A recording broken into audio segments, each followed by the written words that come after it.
Alright, here we are ready to begin lesson 2.02, and be sure I've had so many K-mails without this information on it, and it takes me so much longer to respond to your needs.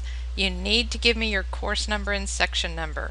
A good example would be 202B section 1, 202B section 2, and so on. The objectives of this lesson today are to determine, I better get my pointer, to determine the changes in perimeter, area, and surface area and volume in common geometric figures or solids when the value of one or more of the lengths have changed.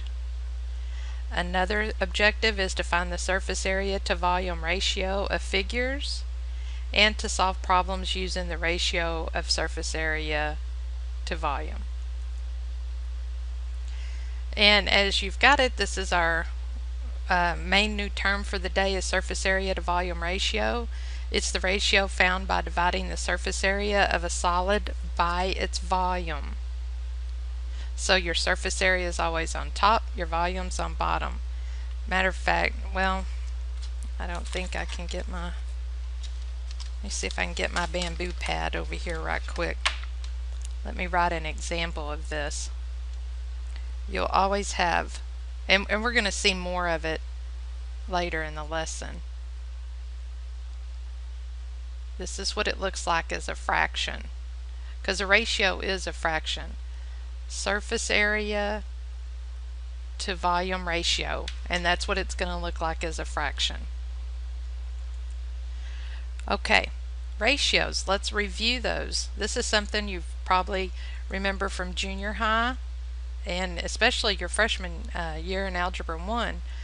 A ratio may be written as A over B, like I just did with surface area over volume, or you can write it A colon B, or you can say A to B. All three of those are correct for a ratio. Now when you have a ratio where you've got A over B and it's greater than 1, if A is greater than B. So for your ratio to be greater than 1, A has to be greater than B. Let me write an example of that up here. So if you had 4 thirds, okay, that is going to be greater than 1 because 4 divided by 3 is going to be greater than 1. Now in this next one it says the ratio A over B is less than 1 if A is less than 1. So if you have, oh, that's bad. That was gonna be a 2. Let's try this again. If you have 2 over 3, that's gonna be less than 1 because we know 2 divided by 3 is 0.666666, and that's going to be less than 1. And the ratio of A over B equals 1 if A equals B. And boy, we remember this from elementary, I bet. I'm just trying to think of a number that will let me write and it look legible. Like 7 over 7 is going to equal, oops, I'm sorry. I was writing 7 again because I could write it so well. Is going to equal 1. Anytime you have a number divided by itself, it's going to equal 1. Okay. Now, one of the objectives says that we're going to be changing or figuring out the new dimensions, figuring out the new surface area, perimeter area, volume, based on changing dimensions. So this little summary here says changing all attributes of a plane figure by the same multiplier results in the following rules. This capital P stands for perimeter, or it tells us down here, where P is the perimeter and A is the area. And the dot denotes multiplication. Okay? So you're going to take the perimeter of your new figure. It's going to equal the perimeter of your original figure times its multiplier. And this is might be kind of confusing right now, but when we see some examples, it'll become just clear, really clear. Same with your area. Remember, area is always squared. So you're going to square your multiplier. So your area, the new area is going to equal your original area times your multiplier squared. These are good pages to go back and look at to help you remember and study, but I know right now that's like, what is she talking about?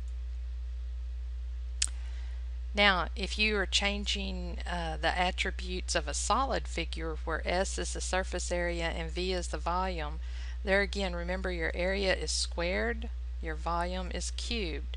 So the surface area of your new figure is going to equal the surface area of your original figure times the multiplier squared. And the volume of your new figure is going to equal the volume of the original figure multiplied by the multiplier cubed. Like I said, examples are going to make it seem easier. And then here is just some things for you to look at to be able to study for your surface area to volume ratio. If your surface area is greater than your volume, then you're going to have a larger surface area to volume ratio. We learned that if the number in the numerator is larger than the one in the denominator, it's going to be greater than 1. So that helps you see greater.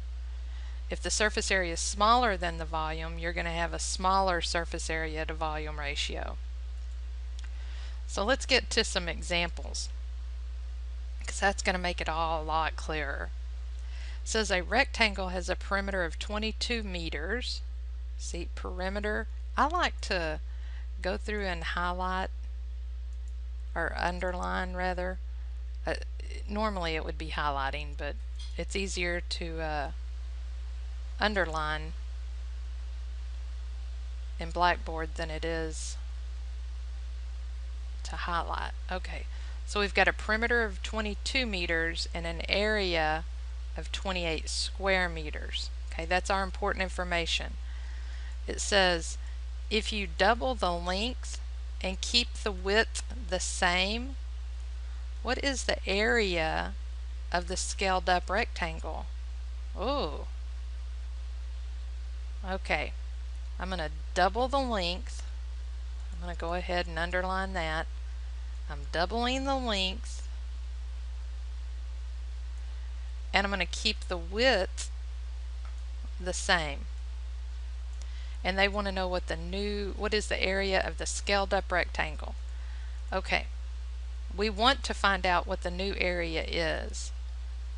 So we're going to take the original area and we're going to times it by the multiplier.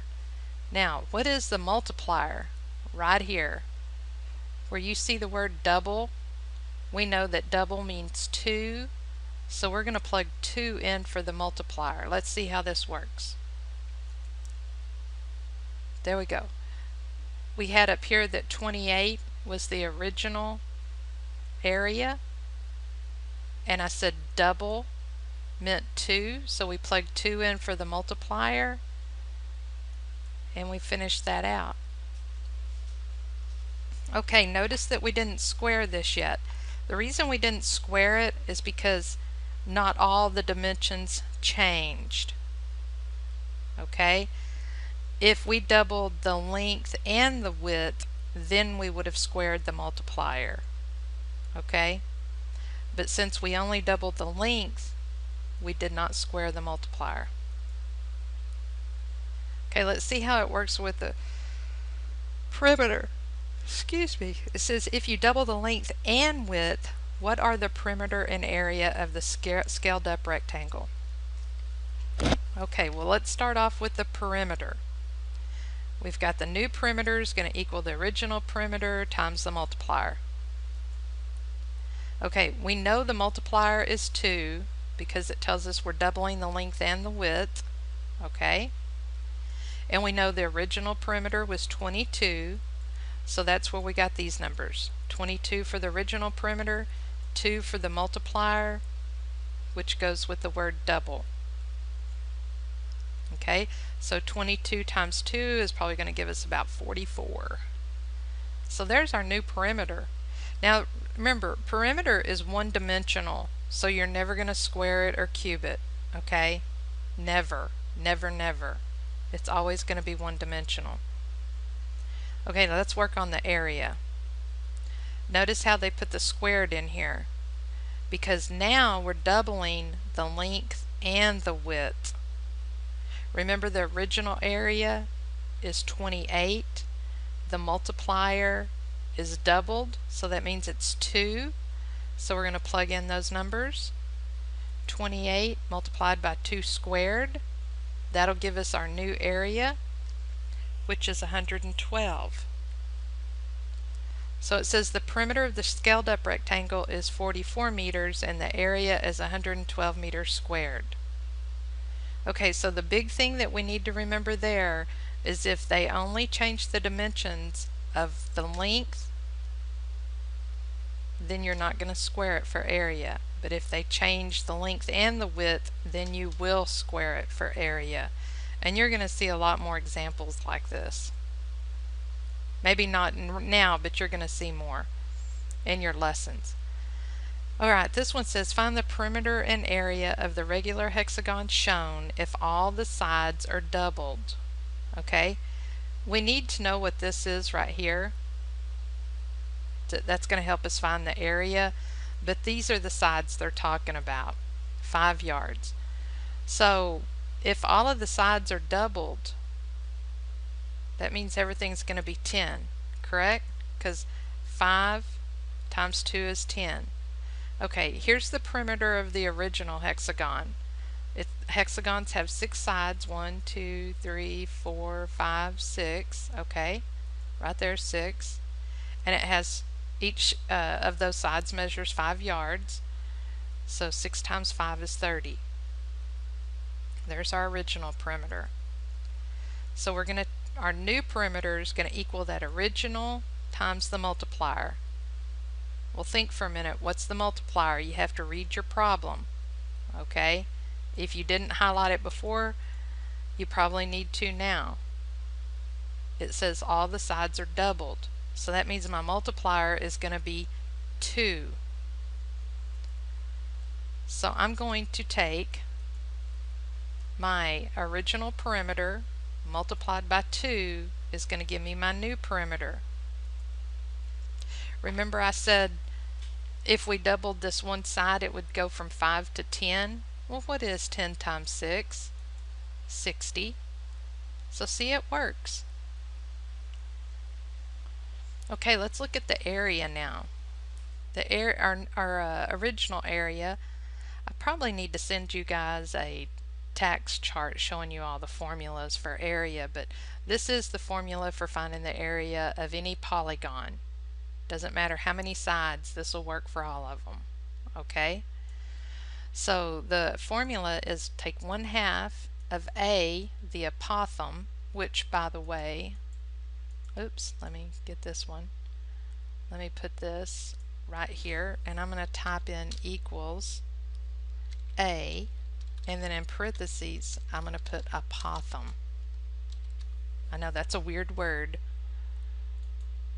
but anyway, 4.33 yards equals A, the apothem. So that's what we're going to plug in for this little bitty A. And then the capital P is perimeter of your original, which is 30. Okay? So we're going to have 1/2 multiplied by 4.33 multiplied by 30. That'll give us the area of the hexagon, which is 64.95.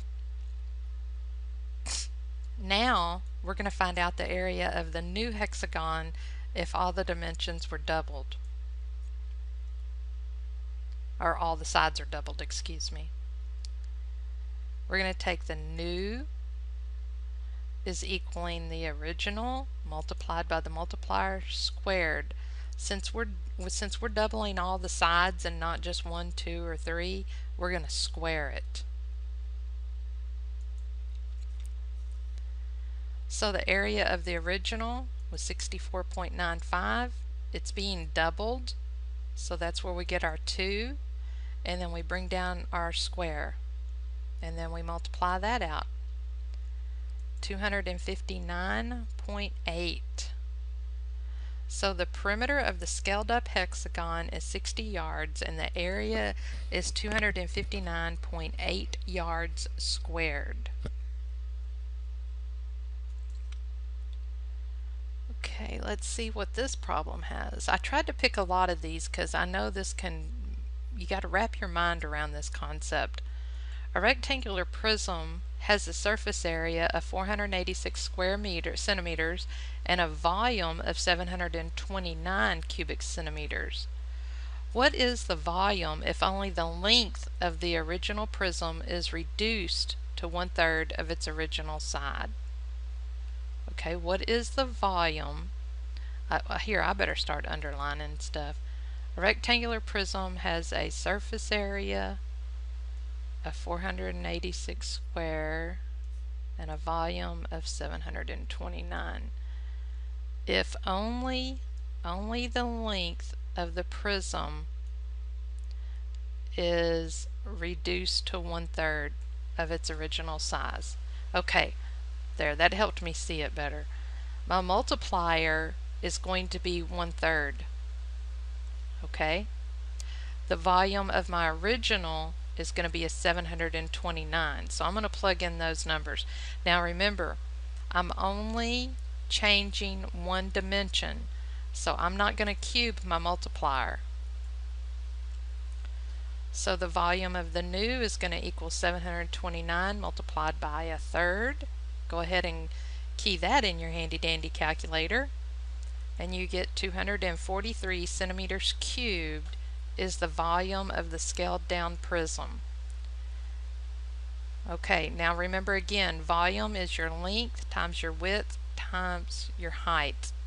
I only change the length, so I don't do anything to my multiplier. Okay? Let's look at part B. Same problem, same dimensions. What is the volume if only the length and the width? Okay, only the length and the width are reduced to 1/3. Okay, so notice here I'm changing two dimensions of the volume, so I'm going to square my multiplier. My multiplier is still 1/3. My original volume is still 729.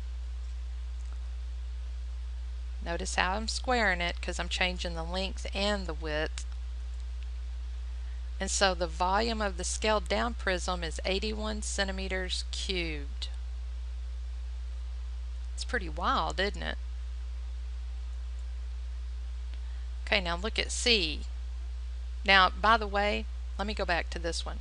If I had changed all three, the length, the width, and the height, then I would have cubed my multiplier. Okay? Okay, same problem, but part C. What are the surface area and volume if the length, width, and height of the original prism are all reduced to 1/3 of their original size? Okay, my multiplier is still 1/3. And we're changing everything.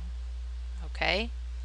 Now, don't go crazy thinking that, oh, we're doing S for surface area, we better cube it since we're changing everything.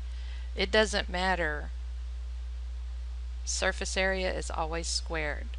So since we're changing everything, we're going to square our multiplier. Our multiplier is still 1/3. The surface area of our original is 486, so that's the numbers we're going to plug in.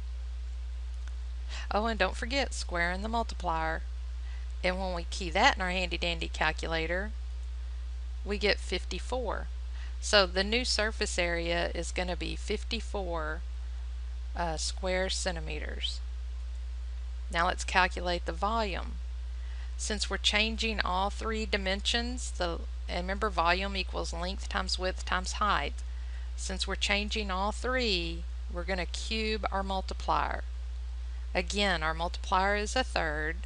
Our original volume is 729 cubic centimeters. Key that into your handy dandy calculator and you're going to get 27. So the surface area of the scaled down prism is 54 centimeters squared and the volume is 27 centimeters cubed. I believe it's going to clarify this a little bit more whenever you go through your lessons, and I just mainly wanted to go through and show you some examples of how those were worked. Find the surface area to volume ratio, which is S over V. Remember I showed you in that first couple of slides, of the right rectangular prism shown here. Well, in order to give S a numerical value and volume a numerical value, we're going to have to use our formulas that we know and do some calculations. Remember, this is your formula for finding the surface area of a right rectangular prism. You've got your length, your width, your height. Your length, your width, and your height are all in there. So they used 9 for their length, 4 for their width, and 7 for their height. They plugged in all those numbers in place of the variables. Remember, plug and chug. And they got 72 plus 126 plus 56. And that gives them a surface area of 254 millimeters squared. So now we've got the S of our ratio. Now we got to find the V. Remember, volume equals length times width times height. So we're going to plug in 9, 4, and 7. There we go. Handy dandy calculator tells us we got 252. So this is what our ratio looks like. Oh, look, we got to reduce this fraction. You can always put in your calculator. You can say math, enter. You can have in your calculator 254 divided by 252, then push math, enter, and it'll give you the reduced fraction. Okay, and you do need to reduce them in order to get them correct. So here's the surface area to volume ratio, 127 over 126. And it looks like you have a greater surface area to volume because the surface area is greater than the volume. Okay, this was kind of a long lesson. This is some of the things we went through. When all the attributes of a plane figure are increased or decreased by the same multiplier, the new perimeter and area can be written as a product of the multiplier and the original values. When all of the attributes of a solid are increased or decreased by the same multiplier, the new surface area and volume can be written as the product of the multiplier and the original values. And then the surface area to volume ratio is found by dividing a figure's surface area by its volume.